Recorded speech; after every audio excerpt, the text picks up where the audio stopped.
और पुण्यात्माओं, ये ज्ञान और इस भगवान की जानकारी होने के बाद जीव पर रुका नहीं जाता। एक ऐसी प्रेरणा अंदर आती है कि जैसे सबको बता दूं भगवान ये है। जहाँ तक जीव की जो पहुँच है वहाँ तक पूरी चेष्टा करते हैं। जैसे आदरणीय नानक साहिब जी की जीवनी से पता चलता है, जिस समय उनको बेई नदी के ऊपर परमात्मा स्वयं आकर मिले जिंदा बाबा के रूप में, और उनको वहाँ से अंतर ध्यान किया, शरीर को कहीं और रख दिया और उनको ले करके सचखंड सतलोक चले गए। वहाँ से आकर वापस छोड़ दिया और फिर उनको बताया कि मैं धानक रूप में, जुलाहे रूप में बनारस में भी रहता हूँ। तो वहाँ परमात्मा पहले उनको मिले थे कबीर रूप में, एक भक्त रूप में मिले थे नानक जी को। उनसे काफ़ी गोष्ठी की थी, लेकिन उस समय श्री नानक देव जी नहीं माने थे, लेकिन ज्ञान से घायल जरूर हो गए थे। फिर परमात्मा जिंदा बाबा का रूप बना करके दोबारा वहाँ पहुँचे, फिर सचखंड लेकर गए। वहाँ से छोड़ दिया कि मैं काशी के अंदर रहता हूँ, जुलाहे का कार्य करता हूँ, स्वामी रामानंद जी मेरे गुरु हैं और मैं पृथ्वी पर गया हुआ हूँ ज्ञान प्रचार के लिए।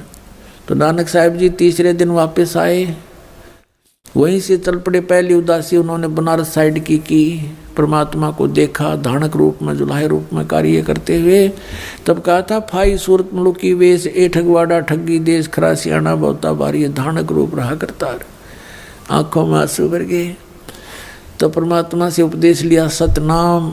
है अब सतनाम प्राप्त किया जब पता लगा कि तेरे की पूरे गुरु बिना बात बने नहीं, और ये हैं वो पूरे गुरु और यही परमात्मा है। वाहे गुरु वाहे गुरु। अब पुण्यात्माओं, आप तो बालक हो, आपको लाल दे रखा है दास ने सतनाम का। आपको इतना ज्ञान नहीं इसका कि कितनी कीमती चीज़ है, लेकिन वो महापुरुष थे, वो परिचित थे लाल की कीमत से कि सतनाम बिना मोक्ष नहीं हो सकता, और मोक्ष बिना इस जीवन का के बाढ़ में जाएंगे, इसका कोई यूज नहीं, मिट्टी है ये तो इस मनुष्य जीवन की सफलता को होते हुए देख करके नानक साहिब जी पुण्यात्मा थे वह। अब उनके खुशी का ठिकाना नहीं रहा। वाहे गुरु वाहे गुरु वाहे गुरु, सतनाम सतनाम, वो तेरे की यू है सतनाम। सारा ज्ञान से परिचित हो गए, भगवान से साक्षात्कार हो गया। फिर अगर मगर खत्म हो जाती है जब भगवान मिल गए। ब्रह्मा विष्णु महेश की स्थिति बता दी कि इनका जन्म मृत्यु होता है, इनकी ये माता है ये पिता है, वो दिखाए परमात्मा ने। तब सचखंड में भगवान को देखा, फिर यहाँ देखा। वो तो एक अपने प्यारी आत्माओं के साथ पल पल रहते हैं, फिर जब एक बार उनसे संपर्क में आ जाते हैं फिर कहा था वाहे गुरु सतनाम, वाहे गुरु सतनाम, वाहे गुरु। अब परमात्मा ने उनको कसम दिला दी थी, प्रतिज्ञा दिला दी थी इन महापुरुषों को जिनको वो मिले थे। ये सतनाम दिया था कि कसम है तुमको, आप जाप करो लेकिन किसी को आगे मत बताना। ये मंत्र 2 अक्षर का है, जिसमें एक ओम मंत्र है और दूसरा तत्व है जो सांकेतिक है। इनको कसम दिला दी थी, धर्मदास मेरी लाख दुआई, ये मूल ज्ञान की तो बाहर न जाए। ये मूल ज्ञान के अंदर ये सतनाम और सारनाम दोनों आते हैं और पूरा ज्ञान आता है जातम। फिर आखिर में ये कहा है कि धर्मदास मोरी लाख दुहाई, ये सार शब्द की तो बाहर न जाए। परमात्मा कहते हैं कि सोहम शब्द हम जग में लाए और सार शब्द हमने गुप्त छिपाए। सार शब्द का तो अब तक किसी को भनक भी नहीं लगने दी भगवान ने, लेकिन सतनाम का उन महापुरुषों के द्वारा प्रकाश अवश्य करा दिया था। लेकिन उनको मना कर दिया था कि अभी किसी को प्रदान मत करना। और पुण्यात्माओं, जैसे वाहिगुरु जो किया नानक साहिब ने, वो किसको देख कर किया? कबीर परमेश्वर को देख कर किया। उस परम अक्षर पुरुष सतपुरुष को देख करके जो वाहिगुरु के, ये तो भगवान भी और गुरु भी, और यहाँ दानक रूप में ये वही बैठा। तो जब उनकी वाहिगुरु जो कसक है वाहिगुरु, तो ये किसकी तरफ थी? परमात्मा परम अक्षर ब्रह्म यानी सत्यपुरुष की तरफ, सतपुरुष की तरफ थी। अब जैसे नानक साहिब जी ने ये नाम किसी पूरे सिख समाज को नहीं दिया, ये महापुरुष थे, ये किसी की उसमें अपनी जो राग द्वेष में नहीं आए, राग में नहीं बहे कि इन बच्चों का क्या होगा अगर मैंने सतनाम नहीं दिया तो काल के मुंह में जाएंगे। नहीं, परमात्मा ने उनको कह दिया था कि तुम अभी तक इनको 5 नाम दो, प्रथम 5 नाम जो आपको देते हैं दास, और ये नाम मत देना भी। और जैसे धर्म पुण्य ये करते रहेंगे तो इन, और ये वाहेगुरु वाहेगुरु इसे मोक्ष नहीं हो सकता, जन्म मृत्यु बनी रहेगी, लेकिन इन सब क्रियाओं से मनुष्य शरीर मिलता रहेगा इनको। तो इस भक्ति को जीवित रखने के लिए इन महापुरुषों से प्रयत्न कराया। नानक साहिब जी की जीवनी देखो, उसमें बाई बाले वाली जन्म साखी में कहाँ कहाँ गए, सिद्धों की आंखें खोलने की चेष्टा की, लेकिन वो मान बढ़ाई के भूखे थे, वो फेल भी हो जाते थे नानक साहिब जी के सामने की तत्व ज्ञान के आगे, लेकिन हार स्वीकार नहीं करते थे। सब जगह चेष्टा की समझाने की, लेकिन ऑल इन वेन, व्यर्थ रही, क्योंकि हम शिक्षित नहीं थे। तो कहने का भाव ये है कि उस महापुरुषों ने उन ऐसी क्रियाएं देंगे कि अभी तक हम उनको पढ़ पढ़कर मनुष्य जीवन प्राप्त करते रहे, और हमें कुछ थोड़ा आध्यात्मिक जैसे यज्ञ का लाभ होता है वो भौतिक लाभ होता रहा, हमारी आस्था भगवान में बनी रही। अब वो पूरे सिख समाज में इवन जो नीचे के 10-9 गुरु थे उनको भी सतनाम प्राप्त नहीं था, और सतनाम बिना मोक्ष नहीं। तो क्या बताया कि वाहिगुरु इन मंत्रों के जाप करने से इन अपनी यानी अनुयायियों को इतना सहारा मिलता रहा कि वो मनुष्य जीवन प्राप्त करते रहे, और आस्था भगवान में बनी रही, क्योंकि भक्तों के घर में जन्म होते रहे, और एक परंपरा चल पड़ी, भगवान के भंडारे करवाते हैं, वाणी का पाठ करवाते रहे। तो इस करके ये अभी तक ये प्राइम टाइम है, यहाँ तक लाने थे परमात्मा ने, और ये भी सतनाम दे देंगे सबको। अब समय आ गया और सारे पार हो जाएंगे, इसमें क्या दिक्कत है।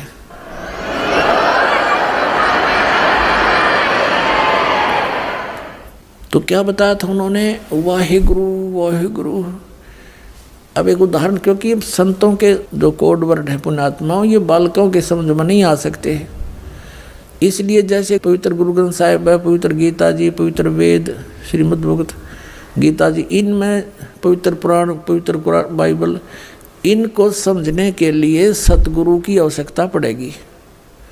अब कोई इन्हीं तक सीमित रहे तो उससे बात बने नहीं, स्वयं निष्कर्ष जीव नहीं निकाल सकता।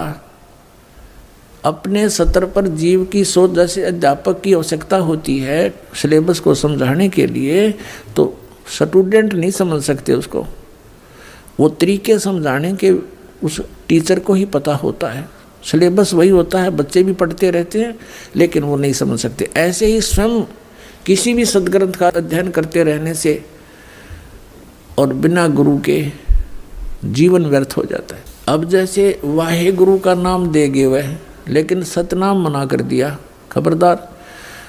भाई बाले वाली जन्म साखी में एक अध्याय है समुद्र की साखी, तो उसमें नानक साहिब जी और बाला और मर्दाना दो उनके सेवक जो हरदम साथ रहते थे, उन्होंने प्रार्थना की, ए गुरुदेव हमें लंका दिखाओ। उनसे कहा कि आंखें बंद करो, आंखें बंद करके खोली तो समुद्र पर खड़े थे किनारे पर। श्री नानक देव जी ने कहा कि तुम मेरे पीछे पीछे वाहिगुरु करते हुए आ जाओ। आगे चल पड़े, जैसे पृथ्वी पर चलते ऐसे समुद्र पर चलने लगे। बाला और मर्दाना तो वाहिगुरु जप रहे हैं, और नानक साहिब जी 2 अक्षर का वो नाम जाप कर रहे हैं, सतनाम। लेकिन उनको विधि नहीं बताई, बोल के सुना दिया। अब बोल के सुनाने से उनको क्या हुआ कि मर्दाना ने सोचा जब गुरुजी जो नाम जाप करे मैं भी वो क्यों ना करूं। वाहेगुरु छोड़कर वो सतनाम जाप करने लग गया 2 अक्षर का, और वो डूबने लग गया। तब नानक साहिब जी ने कहा कि मर्दाना तू वो जाप कर, वाहेगुरु जो मैंने व्याख्या है, मेरी नकल मत कर। गुरु की नकल नहीं करनी चाहिए, गुरु जी की करने की तरफ नहीं देखा है, वचन पर डटना शिष्य का कर्तव्य होता है। अब फिर उसने वाहे गुरु शुरू किया तो वो फिर जल पर थल की तरह चलने लगा। अब ये झटका क्यों दिया नानक साहब जी ने? पुणात्मा हो, आप तो बालक हो, बालक बुद्धि है आपकी, बच्चे हो भी। ये इसलिए झटका दिया था कि यदि इस सतनाम का भेद खुल गया 2 अक्षर के का, काल के दूत काल भेजेगा, क्योंकि वो ठीक का समय अभी दूर है। ये है वो ठीक का समय। 1951 से ये ठीक का समय शुरू हुआ है ना, सोच लो, दास का जन्म हुआ जब से। और उसके बाद भारतवर्ष, आज शिक्षा हुई भारतवर्ष में, और एकदम शिक्षा की बाढ़ सी आ गई। और शिक्षा बिना हम इन सदग्रंथों को देख नहीं सकते, समझ नहीं सकते।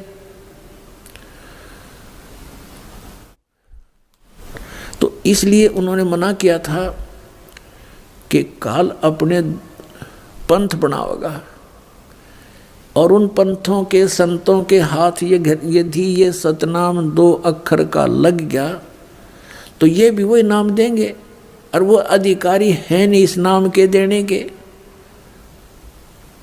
तो बोली आत्मा ये समझेंगे कि नानक साहब जी जो नाम जाप करके पार हुए, हमारे गुरु जी भी वही तो दे रहे हैं, हम भी ठीक हैं। लेकिन पुण्यात्मा, उन महापुरुषों को सख्त हिदायत थी परमात्मा की कि तुम जाप करो, कल्याण करवाओ, तुम अधिकारी हो। लेकिन अधिकारी तो ये और भी हैं, लेकिन इनको ज्ञान नहीं इस तरह का। और प्रत्येक ने ऊपर ले जाकर मैं छोड़ भी दूँ तो सभी उस बात पर दृढ़ नहीं होते। जैसे हजरत मोहम्मद जी को भी परमात्मा लेकर गए थे, जैसे इन महापुरुषों को लेकर गए। मैं बार बार आपके समक्ष उनके नाम लेता हूँ, लेकिन हजरत मोहम्मद ने, क्योंकि यहाँ उनकी प्रभुता घनी हो चुकी थी, लाखों शेष बन गए थे, तो उन्होंने वो स्वीकार नहीं किया सतलोक में वाले ज्ञान को, तो परमात्मा ने उसको वापस छोड़ दिया था। और कहते हैं हम मोहम्मद को वहाँ ले गयो सतलोक में, और इच्छा रूपी वहाँ नहीं रहो, उल्ट मोहम्मद महल पठाया, गुज बीरज एक कलमा लाया, रोजा बंग नमाज दे रे, बिस्मिल की नहीं बात कही रे। अब जैसे तुम बिस्मिल करते हो, ये हजरत मोहम्मद का आदेश नहीं है। उन्होंने केवल रोजा, बंग और नमाज, ये 3 चीज दी थी आपको। बिस्मिल की नहीं बात कही रे। नबी मोहम्मद नमस्कार है राम रसूल कहाया, 1,80,000 को सौगंध जिन नहीं कर चलाया। अरस कुरस पर अल्लाह तकत है खालिक बिन नहीं खाली, वह पैगंबर पाक पुरुष थे साहिब के अब्दाली। अब कहने का भाव यह है कि हजरत मोहम्मद जी को भी परमात्मा ले गए थे, लेकिन वो नहीं रुका वहाँ पर, न उस ज्ञान को स्वीकार किया। तो इसी प्रकार वो वेदों में लिखा है कि वो परमात्मा अपने दृढ़ भक्तों को मिलता है, उनको तत्व ज्ञान से परिचित कराता। ये दृढ़ भगत थे जो कह दिया सो फाइनल, आगे बिल्कुल उसकी कहीं पर जो है ना उसकी महक भी नहीं जाने दी सतनाम क्या होता है। तो पुण्यात्माओं, अगर आज ये राधा स्वामी धन सतगुरु जय गुरुदेव, ये सच्चा सौदा सिरसा वाले और ठाकुर जी वाले यानी शिवदयाल जी के जो ब्रांच हैं, ये भी ये सतनाम का नाम देते। गुरु ग्रंथ साहब देखो पढ़ा करते, क्योंकि इन्हीं सिख धर्म से निकले हुए ये संत हैं, तो ये भी ये नाम देना शुरू कर देते। तो आज हम कैसे पहचानते इस काल के और दयाल के पंथ को? या दया करी दाता ने उन बच्चों को अपने को सावधान कर दिया कि खबरदार, बिल्कुल नहीं बताओगे किसी को, और उन्होंने दृढ़ता से पालन किया। तो ये झटका देना जरूरी था, ये सार्वजनिक करना भी आवश्यक था कि मैं ये जाप किया करता। अब इसकी जहाँ जो ये लीला की नानक साहब जी ने, इसके हमें हानि भी हुई, लेकिन लाभ घना हो गया। हानि क्या हुई कि जैसे नानक साहब जी ने अपनी अमृतवाणी में ये मंत्र लिखा था, तो उस मर्दाना वाली घटना से परिचित हो गए। आने वाले गुरुओं ने ये सख्त जो है ना बैरिगेट ला दिया कि इस 2 मंत्र के नाम का हमारे सिख अनुयायियों को ये कहीं पढ़ने को भी नहीं मिलना चाहिए, नहीं तो कहीं कोई इनका जाप कर लेगा तो गुरुदेव की आज्ञा की अवहेलना हो जाएगी और वही हानि हो जाएगी जैसे मर्दाना को होगी थी, डूबने लग गया था। तो अब उन्होंने इस दृष्टिकोण से गुरु ग्रंथ साहिब में वो वाणी कति निकाल दी। फिर परमात्मा ने दया करी कि मालूम था ये तो महापुरुष थे, नानक साहिब जी को मालूम था कि यह गड़बड़ ऐसे भी होएगी, तो उन्होंने फिर एक वाणी लिखी, प्राण संगली बनाई अलग से। उस प्राण संगली के अंदर नानक साहिब जी ने पूरा भेद दे रखा है श्वास के सिमरण का। इस 2 अक्षर के मंत्र कति क्लियर लिखे थे उसमें भी, और उसके लिए प्राण संगली को लिखकर, अब प्राण संगली के अंदर एक भूमिका है, उसमें स्पष्ट लिखा उन महापुरुषों ने जिन्होंने प्राण संगली को छपवाया है कि ये प्राण संगली नानक साहिब जी ने सिंगल द्वीप का एक राजा था शिवनाभ नाम का, शिवनाभ, उसके वहाँ बैठकर रचना की थी, उसको सुनाई थी, उसने स्वीकार की थी और उसको कहा, नानक साहिब जी ने कहा है कि ये प्राण संगली मेरी देह है, मेरा स्थूल शरीर है और ये संसार से पार होने का एक पुल है। ओए होए, ये संसार से पार होने का एक पुल है, इसने संभाल के रखना, इसको रखने का अधिकारी तू ही है, इस 3 लोक में दूसरा नहीं है। कहने का भाव उनका ये था कि ये मैंने जो अपना अनुभव इसमें लिख दिया तो ये समझो मैं ही हूँ, और जैसा मेरा आदर करते हो ऐसा इसका आदर करना। और कहने का भाव ये नहीं था कि इसी को मत्था टेकते रहना, इसमें लिखा ऐसे करना, नहीं। उसका उद्देश्य ये था कि इसको श्रद्धा से रखना, आम आदमी को मत देना कि अनादर कर देंगे, किसी के गलत के हाथ लग जाएगा। तो फिर उन्होंने ये भी लिखा है कि फिर मेरा कोई सिख आवेगा और इसको दे देना। तो क्या हुआ इतिहास में थोड़ा दिखा देता हूँ आपको। तो फिर क्या हुआ, थोड़ा मौखिक बताता हूँ, फिर आसानी से समझ में आओगे। तो क्या हुआ, 5वें गुरु अर्जन देव जी हुए सिख समाज में। तो उन्होंने सोचा कि भाई सब महापुरुषों की वाणी इकट्ठी कर दूँ और इसको एक आदरणीय ग्रंथ बना के इसके पठन पाठन के लिए इसका प्रचलन करना था। उसने प्रेरणा उन्हीं महापुरुषों की थी।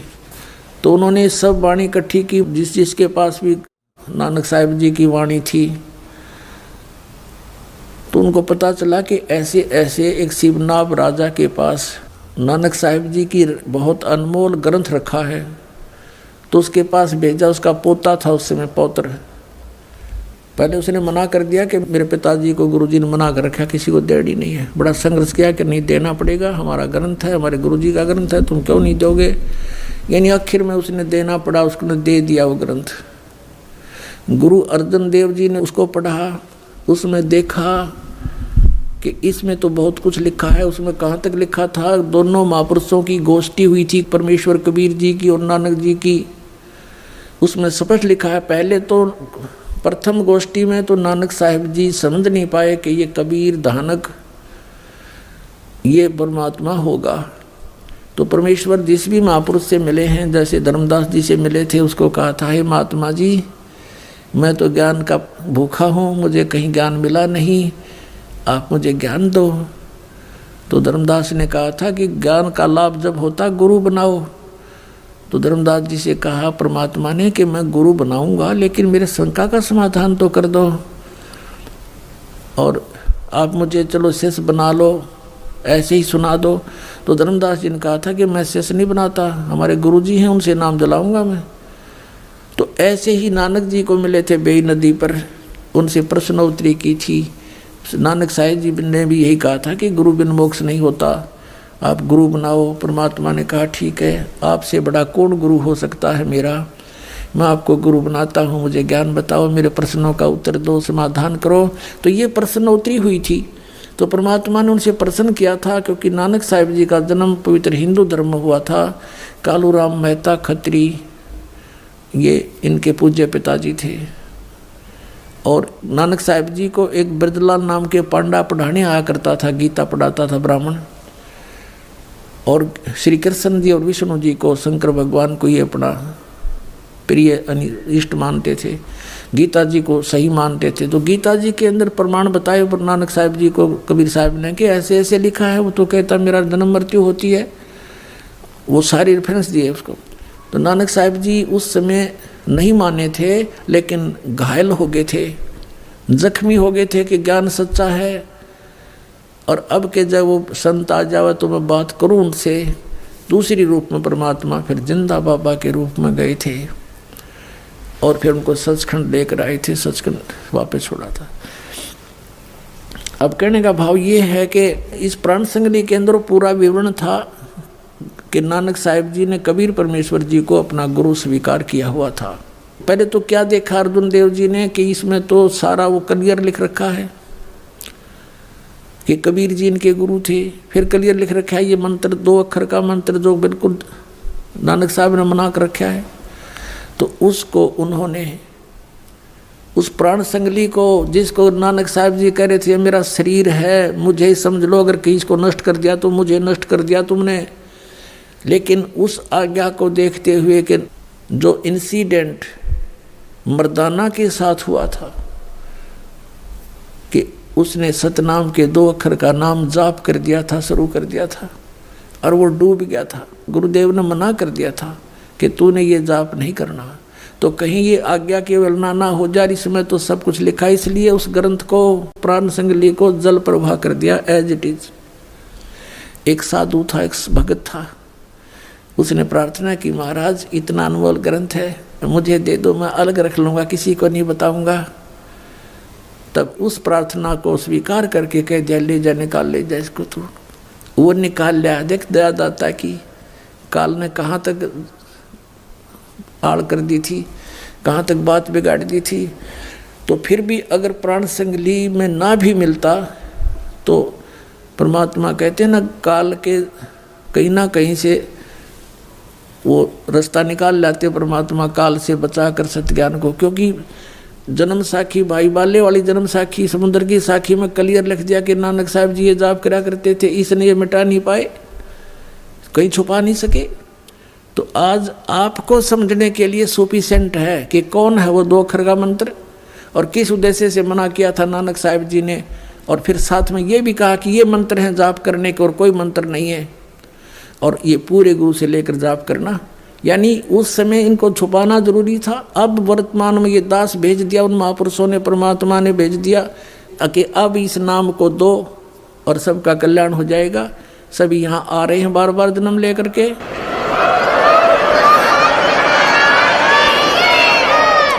अब दिखाता हूँ आपको इतिहास ये प्राण संगली के साथ कैसा हुआ। ये देखिएगा श्री गुरु नानक साहिब की प्राण संगली सटीपन, प्रथम भाग श्री गुरु नानक साहिब विरचित। श्री नानक साहिब ने अपने कर कमलों से रची है प्राणों का अपूर्व कवच, जो सूरत शब्द योग साधन में अमोघ तारों से रचा हुआ है। आगे देखो ये कहाँ से छपा है। प्रकाशक है वेलबीडियर प्रिंटिंग वर्क्स। ये 56A/13 मोतीलाल नेहरू रोड इलाहाबाद से। इसके संपादक कौन है ये देखिएगा। ये है श्री संपूर्ण सिंह। श्री संपूर्ण सिंह तरन तारण पंजाब से। इन्होंने इसकी भूमिका में क्या लिखा है देखिएगा। पहले आवश्यक सूचना पढ़ते हैं। गुरु नानक साहिब जी ने यह अपूर्व ग्रंथ प्राण संगली किस अवसर पर सिंगला द्वीप में वहाँ के परम भक्त राजा शिवनाभ जी को उपदेश करके बख्श दिया, और फिर उनकी 5वीं गद्दी के अधिष्ठाता गुरु अर्जन देव जी ने उसे कैसे सिंगला द्वीप से मंगवाया था और किस कारण से उसे गुरु ग्रंथ साहिब के संग्रह से अलग रखा। इसका वर्णन गुरु नानक साहिब के जीवन चरित्र में दूसरी यात्रा के आखिर के हिस्से में और टिप्पणकार के निवेदन में लिखा है। गुरु नानक साहिब ने यह अनमोल ग्रंथ नाम प्राण संगली क्यों रखा, यह तो पक्के तौर पर वही कह सकता है जिसकी गति उनकी सी हो। ओए होए होए, कहते ये क्यों नहीं गुरु ग्रंथ साहिब में प्राण संगली को जोड़ा, इसके विषय में तो वो ही बता सकता है जिसकी गति उनकी सी हो। यानी नानक साहब जैसे महापुरुष होंगे वही बता सकेंगे कि किस कारण से प्राण संगली को गुरु ग्रंथ साहिब मना लिया।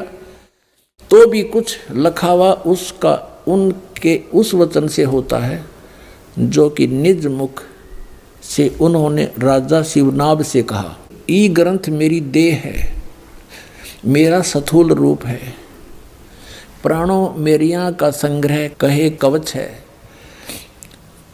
जगत समुद्र का ई पुल है, जगत से पार करने का इसके अंदर जो मार्ग लिखा है वो समझो पुल है। ई प्राण संगली में तैनू बख्शी है, ये ई अजर वस्तु है, सोते ही जरी है, यानी तू इसके योग्य है, तूने विश्वास किया इसके ऊपर। ई प्राण संगली अमृत प्रवाह है और तेरे ही मुख विखे प्रवेश हुई है, होर तिन लोकां विच इस वस्तु ਨੂੰ संभालता कोई नहीं, ताते प्राणों विखे प्राण संगली रखनी। इस वचन से स्पष्ट होता है कि यह ग्रंथ प्राणों का संग्रह रूप है। ये टिप्पणी करने वाला जो विवेचन करता है वो अपनी सोच बता रहा है। संभव है कि इसको गुरु ग्रंथ साहिब की जिल्द में शामिल न करने की वजह यही हो कि गुरु अर्जन देव जी ने समय अनुसार इसे हरेक छोटे बड़े की दृष्टि में लाना उचित न समझा।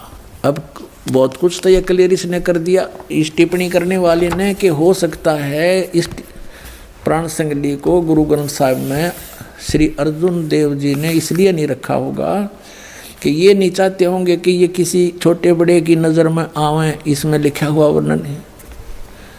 तो फिर इसमें यह भी लिखा है कि ये तो वही बता सकता है कि क्यों नहीं शामिल की गई जो उन्हीं जैसी गति का होगा, उन कैसा ही होगा। तो पुण्यात्मा इसका ये अभिमान ना करना, परमात्मा की दया है आपके ऊपर, इस दास को इस योग्य बनाया कि इन सदग्रंथों को दास समझ रहा अच्छी तरह। इसका यही कारण था कि इसके अंदर ये 2 अक्षर का मंत्र लिखा हुआ था और बहुत अच्छी तरह इसके अंदर इसके सिमरण की विधि भी बता रखी थी। अन्य जो शेष गुरुओं ने, गद्दी नसीनों ने ये समझा कि यदि इस प्राण संगली को as it is Guru Granth Sahib में रख लिया तो सब पढ़ लेंगे, सब जान जाएंगे, जाप करा करेंगे तो गुरुदेव की आज्ञा का उल्लंघन हो जाएगा। फिर आगे दिखाते हैं निवेदन में कमाल कर दिया। ये है निवेदन इसी की। अभी आपने आवश्यक वो पढ़ा था सूचना, अब ये है निवेदन। श्री गुरु नानक साहिब के 5वें स्थान पर श्री गुरु अर्जन देव जी हुए हैं, जिन्होंने गुरबाणी की बीड़ बांधते समय भाई पैड़ा नामी एक शिष्य को सिंगला दीप भेजकर शिवनाभ के पौत्र के पास से ये ग्रंथ मंगवाया था, जिसे किसी कारण विशेष से श्री गुरु ग्रंथ साहिब की बीड़ में रखना उचित न समझकर सर्वथा ही जल प्रवाहित कर दिया था। यानी कति सारा का सारा जल प्रवाह कर दिया था। अब देखो पुण्यात्माओं, जो कि एक परम प्रेमी साधु की अत्यंत प्रार्थना से द्रवीभूत हुए गुरु साहिब के वचन अनुसार जल से निकलवाया और जैसे का तैसा उसे ही बख्शीश कर दिया गया था, जिसका प्रसंग गुरु प्रताप सूरज प्रकाश नामक प्रमाणिक इतिहास के 3 राशिगत 32वें अंशों में लिखा है। यानी ऊपर जो लिखा है उसका प्रमाण बताया कि इस इतिहास में लिखा है, ये गुरु प्रताप सूरज प्रकाश नामक कोई प्रमाणिक इतिहास उसमें लिखा, ये ऊपर का ऐसा। अपना आत्मा इसमें क्या था, वो 2 अक्षर का भेद था इसमें। और एक इसमें फिर भी थोड़ा सा हिंट रह गया एक स्थान पर ओनली, पूरी इस प्राण संगली में एक स्थान पर, और वो इन समझ में ना आई जिन्होंने इसमें रख लिया, बाकी इसमें से निकाल दिए गए क्योंकि ये पूर्ण नहीं है प्राण संगली। इसमें टिप्पणी कारण लिखा है कि एक जगह तो इसके 80 अध्याय लिए हैं, दूसरी जगह इसके 113 अध्याय लिए गए हैं। फिर ये भी संकेत बताया गया कि इसमें 160 अध्याय थे और अब तक ये केवल 113 ही प्रकाश में है, तो बाकी कहाँ गए? तो वो नहीं लिए गए। इसमें क्या लिया गया वो थोड़ा बताता हूँ, वो भी इनको समझ में ना आइयो के अक्षर है। अब ये तो आपने भाग 1 पढ़ाई, भाग 2 दिखाते हैं। ये 2 भागों में लिखी है संपूर्ण सिंह जी ने। ये भाग 2 है और इसमें ये वहीं से प्रकाशित है। ये द्वितीय भाग है इसका। इसके 103 पृष्ठ पर दिखाता हूँ आपको। ये देखिए 103 पृष्ठ पे ये प्राण संगली, ये यहाँ से शुरू होता है। ये राग भैरव है। मेला पहला जहाँ हो समझो गुरु नानक देव जी के सीधे वचन है। इसमें क्या लिखा है 103 पृष्ठ पे दूसरा भाग, इसमें लिखा है कि साध संगत मिलिया मन माना और ना मैं ना, ये ओम है स्पष्ट, ये ना मैं ना है, यो है इसके साथ लगना था, ये गलती से इसके साथ लग गया, नहीं इसका हूँ समझ लिया हूँ। ये है ना मैं ना ओम सोहम जाना है। यहाँ इस ना का अर्थ है नाम, तेरा के ना है, जैसे हम सिंपल भाषा में बोलते हैं, और पंजाब क्षेत्र में भी यही बोलते हैं, लगभग मिलती जुलती भाषा। तेरा की ना है, तो ये ना मैं ना, तेरा की नाम है, ना मैं ना है, ओम सोहम जाना, नामों में नाम, ओम सोहम जाना, ये 2 अक्षर का ये है। अगर ये इसके साथ ना जुड़ा होता तो इसमें भी नहीं रहता यो, इसको भी निकाल देते बिल्कुल। अब इसके लिए थोड़ा सा और आपको स्पष्ट करते हैं। ये देखो, ये है 150 पृष्ठ पे, और इसके यहाँ क्या है ये देखो, ये ओम है ना, ओम दर है, तो यहाँ कोई इसको गलती ना समझ ले कि भाई हूँ लिखा हूँ नहीं है ये, क्योंकि उसका कोई सेंटेंस नहीं बनता वैसे तो। अब इस ओम को इन्होंने टिप्पणी की है 2 नंबर पे, इस ओम को ऐसे लिखा है, इसको ओम दर है ना, ओम दर, तो इसका औं कहते, फिर पंजाबी में अगर औं कहे तो फिर यहाँ भी औं होना चाहिए था ये, तो यहाँ इसको ओम दर स्पष्ट कर दिया, ओम अलग दर अलग, ओम दर, तो ये वही ओम है। तो यहाँ फिर 103 पृष्ठ में फिर देखो, इसमें स्पष्ट लिखा है 103 पृष्ठ पर हम फिर आ गए हैं इसी पे दूसरे भाग में। यहाँ फिर देखो, साध संगत मिलिया मन माना है, और ना मैं ना, ये एक बिंदी है 2 नहीं, ना मैं ना, ओम सोहम जाना, ना है, नामों में नाम है, ओम सोहम ये जाना, ये सब नामों में एक श्रोमणी नाम, ये 2 मंत्र का है। और इसे क्या बताते हैं, सगल भवनमय एक का ज्योति, सतगुर पाया सहज स्रोत, और नानक कलबिस काटता ही सहज मिले अमृत सिंचाई, कि इस 2 मंत्र के नाम ते ये कलबिस माने पाप कटते हैं। अपने आत्माओं, जैसे अभी तक ये सदग्रंथ पवित्र 4 वेद, पवित्र श्रीमद् भगवत गीता, पवित्र 18 पुराण और पवित्र गुरु ग्रंथ साहिब, पवित्र बाइबल, पवित्र कुरान शरीफ, इसको बड़ी चाव से, बड़ी श्रद्धा से सभी अपने धर्म के लोग पढ़ा करते थे, लेकिन समझा कोई नहीं। जिन महापुरुषों ने लिखा, अब उनके लेख को, टीचर के लिखे हुए लेख को टीचर ही बता सकता है, विद्यार्थी नहीं जान सकते, चाहे उसने सिर पर धर कर घूमते रहो। तो 10वें गुरु जी थे, उन्होंने ये कह दिया कि भाई आगे गुरु नहीं होना चाहिए और तुम इस गुरु ग्रंथ साहिब को ही सिरोधार्य मानो। ये महापुरुषों के लिखे हुए विचार, उनकी देह है, उनका शरीर है, इसका आदर करो। तो पुण्यात्मा उन्होंने ये नहीं कहा था कि इसमें लिखे हुए के अनुसार ना करना, उन्होंने ये अवश्य कहा था कि ये सिरोधार्य हो, इसमें अनमोल वचन है। अब कोई यही तक सीमित हो जाए कि हमने तो बस गुरु ग्रंथ साहिब को मान लिया, इसको पढ़ते रहेंगे, ये हमारा गुरु है, इसके अंदर तो पुण्यात्मा वो धन दाब गए, वो महापुरुष जिसको आप समझ नहीं पा रहे, उसके लिए भेदी की आवश्यकता पड़ेगी। और गुरु नानक साहिब जी बार बार कहते हैं कि गुरु बिन परमात्मा की जो साधना भी करते हैं वो व्यर्थ है उनकी। सतगुरु वक्त गुरु हो, उसकी सेवा करे, उससे ज्ञान ग्रहण करे, तब मोक्ष होगा।